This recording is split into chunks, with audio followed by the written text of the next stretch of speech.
Couple of all right guys. Randy and Jason Sklar, the Sklar brothers, joining Elephants in the Room tonight on Mile High Sports. Gentlemen, thank you very much for coming on. We're happy to be here. How are you guys doing? We're doing okay. We're doing very well. So Sklarboro Country is the podcast every Friday at earwolf.com. Yep. We were talking about professional wrestling to start the show. Because I love it. I'm in. You've already hooked. You had me at we were talking. You had me at they stink. And then Nice. We're here. We're hooked. Well, we're talking about doing a whole week of professional wrestling this summer, and maybe have a different subject every day of the week because sports radio gets a little slow in the summer times. And so Yep. if we pass your test, we might have to ask you back on for that, at least a day during our pro wrestling week. We'll do a day on the Von Erichs. How about that? Thank you. Start with their We'll do a day father. We'll do a day on all the Von Erichs who didn't commit suicide.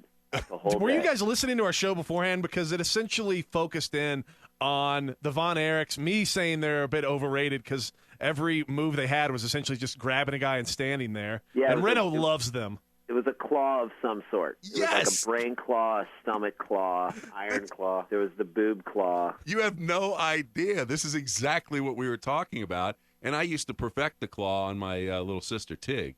And that's Tig, by the way, I can't tell you how big of fans we are of your sister. She is Hilarious. one of the funniest people we know, and just such a good friend in the world of comedy of ours. That I mean, it has to be said publicly to the Denver audience. We've got it out of the way. I would never give her a brain claw. I would maybe give her a sunset flip into a small package, but never a brain claw. Well, that's good to know. And I had to stop beating on her once she found out where she could kick me and then win the fight. And then That's it was all over. But Then it's all over. Low Yeah. blow, Ric Flair style. yeah, I appreciate that, guys, and I know she adores you too. And I'll just do a little dropping. Is when she was in town last, she had to step out and take a call from one of you two Nice. to remind her about your birthday party. So I got a big kick out of that. Of course, man. She's like we said, she's really a good friend of ours out here. It's great. But I love that. that she kicked you in the jewels, and you know where she learned that? She learned that in the Orient. Remember that they'd always go to the Orient to learn the move, the wrestlers, the Oriental spike? Well, my parents would have Tig Summer in the Orient. Which makes total sense. Which totally, and that informs her comedy. She does a lot of lead-based comedy. She does. Randy and Jason Sklar, the Sklar brothers, joining Elephants in the Room on Mile High Sports. Well, obviously, you guys do have a certain background because of Cheap Seats. What was the league that you guys were commenting on in Cheap Seats? Oh, man, we did everything. Was that the AWA? AWA, which was down in Georgia or somewhere down there. Then we did International Championship Wrestling, where everything was international. The fact that it took place in Georgia, very international. I think there was like a guy from Texas wrestling a guy from Louisiana. Can't get more international than that. No, you can't. That's very, very cosmopolitan wrestling league without question. And then we did some wrestling that was that felt like it was in someone's basement. What was that, Rand? That was like ice. That was either I don't know. It wasn't ICW. It was like world class. It was just literally like you could hear the mom of the place making like lunch upstairs. You could hear brownies baking. Well, was that a drop quiet kick or did someone just drop a cookie sheet? Yeah. What happened there? Did I just hear a nickel roll on the floor? That's how quiet it was in there. Come down with grilled cheese sandwiches and serve it to the guys. Here's one for you, Mill Masters. We saw an episode where there was a guy who had like blonde hair, dark eyebrows, and a beard that didn't even match the eyebrows. I was like, Jay, does the carpet match the drapes? And Jay was like, I don't think the drapes match the drapes. Yeah. Randy, Jason Sklar, the Sklar brothers, as the Hulkster. I don't know if you guys have heard. The Hulkster is now going to be part of this new wrestling league. Very highbrow reality TV. What do you have? I would say lowbrow, considering it's micro league. It's midget wrestling.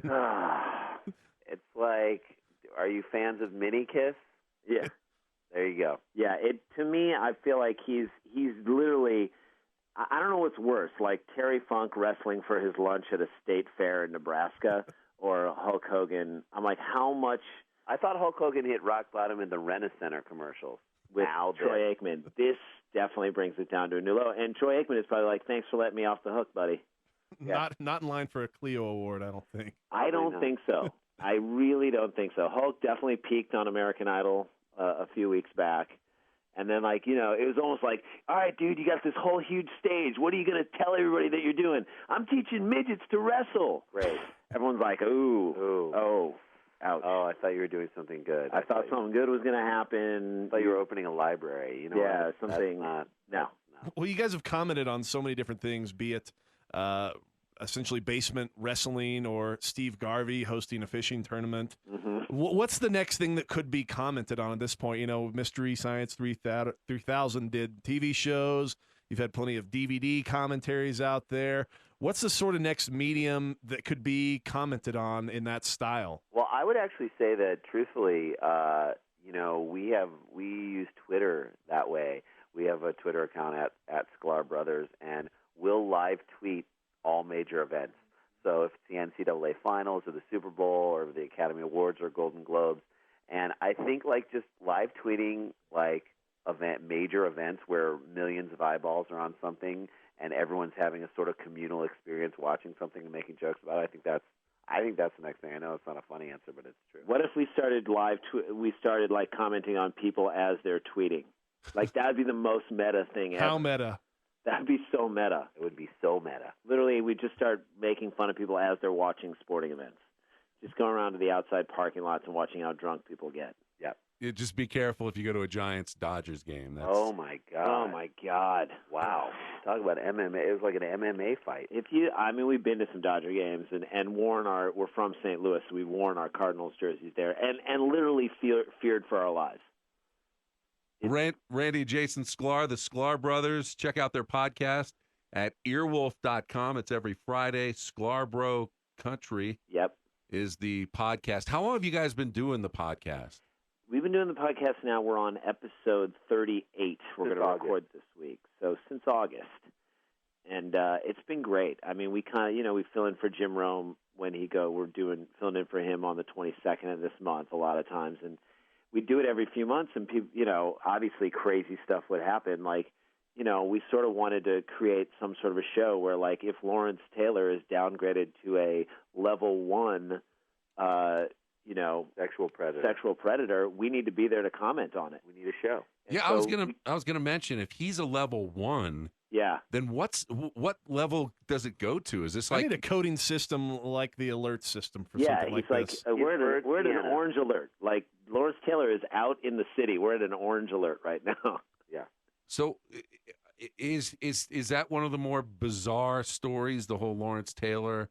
I just think I think Gloria James beating up a valet is a bizarre story, and then we're talking about that this week on our show. I think there is a bizarre story every week. Every week there's like 4 or 5. Like, remember when Gilbert Arenas, it was revealed that he had a shark grotto in his backyard, and he had someone come driving down from Columbus, Ohio, to take care of his sharks?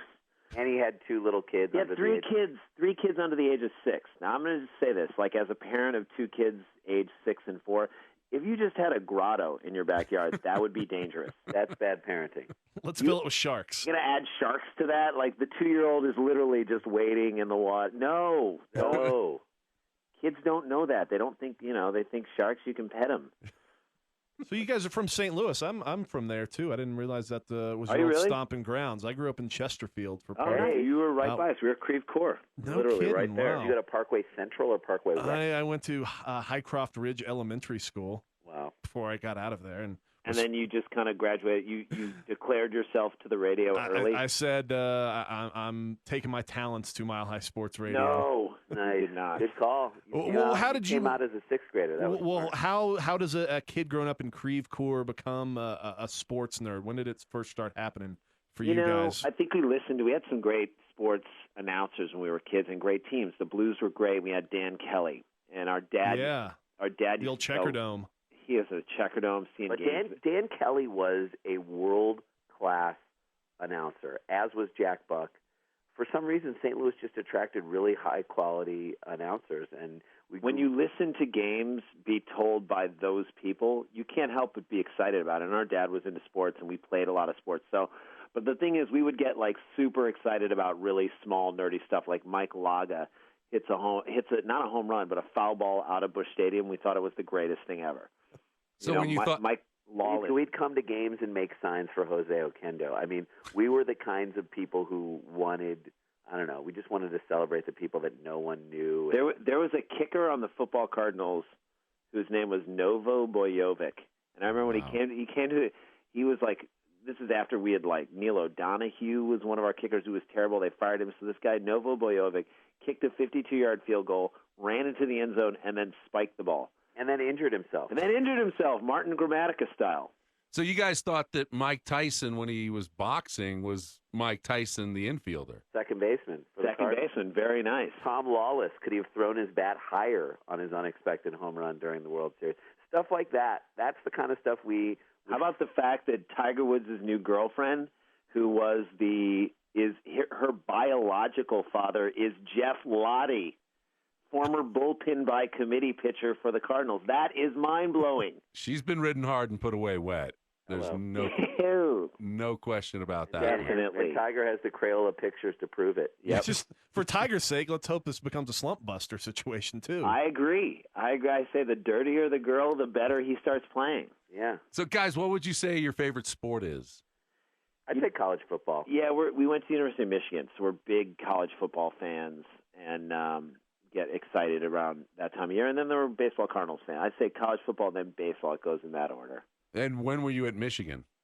90 to 94. Okay, so good times then for the Get a Heisman Trophy, a Get couple a things Heisman to celebrate. Trophy winner. Had the Fab Five. Had the Fab Five. It was exciting.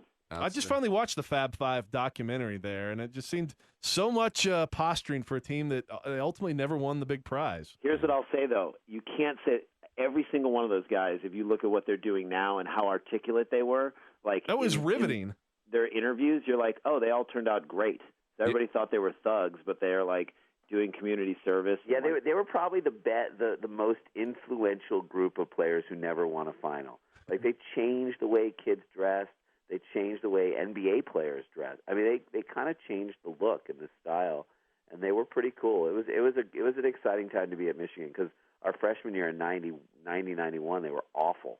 And so then all of a sudden these kids come in, and usually back then it took 3 years to like change a team and rebuild a program. Hey, guys, we appreciate your time, and I'm so happy that you're such fans and friends of my sisters, and we appreciate your time, and hope you can come back. Toss out a plug one more time for him, Renaud. It's Sklarboro Country on earwolf.com, right? Not to be confused with the Ernie Borgnine show. Exactly. You can get it free on iTunes as well. Very Thanks, nice. guys. Guys, we appreciate it. Randy and Jason Sklar, the Sklar brothers. Sklarboro Country, earwolf.com every Friday. Download the podcast and check these guys out because they're an absolute riot.